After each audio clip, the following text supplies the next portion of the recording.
Welcome back. Time is 5:12. This morning, President Donald Trump has approved an attack plan against Iran, but says the decision on whether or not the U.S. will get involved may come down to the very last minute. Yeah, sources say that those plans were drawn up should the U.S. decide to join Israel in its attacks against Iran's nuclear program. CBS's Jared Hill has the latest. A seventh day of fighting between Israel and Iran, and CBS News has learned President Donald Trump has approved plans to attack Iran as well. That's according to senior U.S. intelligence and defense sources. But so far, no decision on if he'll launch strikes. I like to make the final decision 1 second before it's due, because things change. Especially with war. Sources say President Trump is waiting to see if Iran will abandon its nuclear program. Iran cannot have a nuclear weapon. I've been saying it for a long time.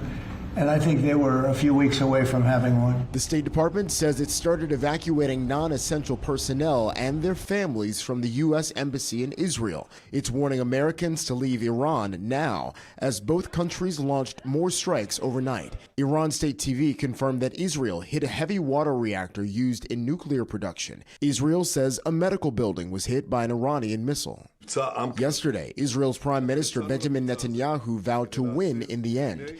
Iran's supreme leader said his nation will not surrender, and he threatened irreparable damage if the U.S. gets involved. American officials say Iran has prepared to retaliate with strikes on American bases in the Middle East. It's their war.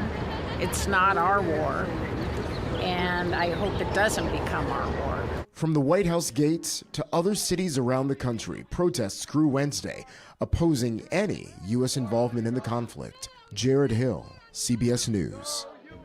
On Capitol Hill, lawmakers from both parties have introduced resolutions in the House and Senate aimed at blocking President Trump from potentially launching strikes on Iran.